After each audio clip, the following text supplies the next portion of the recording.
Big boss Telugu 8, 10వ వారంలో double elimination జరిగింది. పలు అనారోగ్య కారణాలతో గంగవ్వ తనంతట తానే హౌస్ నుంచి బయటకొస్తే, ఆడియన్స్ ఓట్ల కారణంగా హరితేజ ఎలిమినేట్ అయింది. స్ట్రాంగ్ కంటెస్టెంట్గా ఎంట్రీ ఇచ్చిన హరితేజ ప్రేక్షకుల అంచనాలకు తన ఆటతో రీచ్ కాలేకపోయింది. అక్టోబర్ 6న బిగ్ బాస్లోకి వైల్డ్ కార్డ్ కంటెస్టెంట్గా హరితేజ ఎంట్రీ ఇచ్చింది.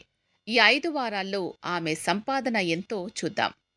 బిగ్ బాస్ తెలుగు సీజన్ 1లో తనదైన ఆటతీరుతో సత్తా చాటిన హరితేజ ఈ సీజన్లో పెద్దగా ప్రేక్షకులను ఆకట్టుకోలేకపోయింది.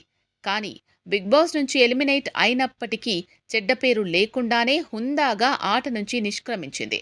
హౌస్లో ఉన్నంతకాలం చలాకీగా కనిపించిన ఆమె ఆట తీరు బాగున్నప్పటికీ వైల్డ్ కార్డ్ ఎంట్రీ కావడంతో పెద్దగా ఫ్యాన్ బేస్ను క్రియేట్ కాలేదని చెప్పొచ్చు. బహుశా ఈ కారణంతోనే ఆమె ఎలిమినేట్ అయ్యారని తెలుస్తోంది. ఈ వారం నామినేషన్ లిస్టులో నిఖిల్, ప్రేరణ, యష్మి, విష్ణుప్రియ, పృథ్వీ, హరితేజ, గౌతమ్ 7గురు ఉన్న విషయం తెలిసిందే.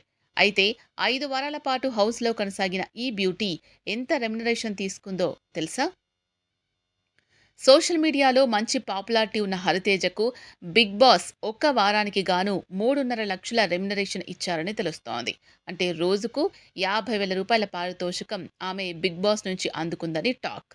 బిగ్ బాస్లో అత్యధికంగా రెమ్యునరేషన్ అందుకునే వారి జాబితాలో హరితేజ ఒకరు అని చెప్పొచ్చు. బిగ్ బాస్లో తను 5 వారాల పాటు ఉన్నందుకు 17 లక్షలకు పైగానే రెమ్యునరేషన్ తీసుకున్నారని చెప్పొచ్చు. సీరియల్స్, సినిమాలతో పాపులర్ అయింది హరితేజ. బిగ్ బాస్ మొదటి సీజన్లో అడుగుపెట్టి ప్రేక్షకులకు మరింత దగ్గరైంది. గలగలా మాట్లాడే ఈమె సీజన్ 1లో గ్రాండ్ ఫినాలే వరకు చేరుకుని సెకండ్ రన్నరప్గా నిలిచింది. ఈ ఈ షో తర్వాత సినిమాల్లో బిజీ అవడమే కాకుండా హోస్టుగాను అవతారమెత్తింది. ఫిదా, మీ ఫేవరెట్ స్టార్తో, పండగ చేసుకో, సూపర్ సింగర్, లక్కీ ఛాన్స్ ఇలా పలు షోలకు యాంకర్గా వ్యవహరించింది. అ యూటర్న్, అరవింద సమేత వీరరాఘవ, ప్రతిరోజు పండగే హిట్ చిత్రాలతో గుర్తింపు తెచ్చుకున్న హరితేజ ఇటీవలే రిలీజైన దేవరా సినిమాలో హీరోయిన్ ఫ్రెండ్గా నటించి మెప్పించింది.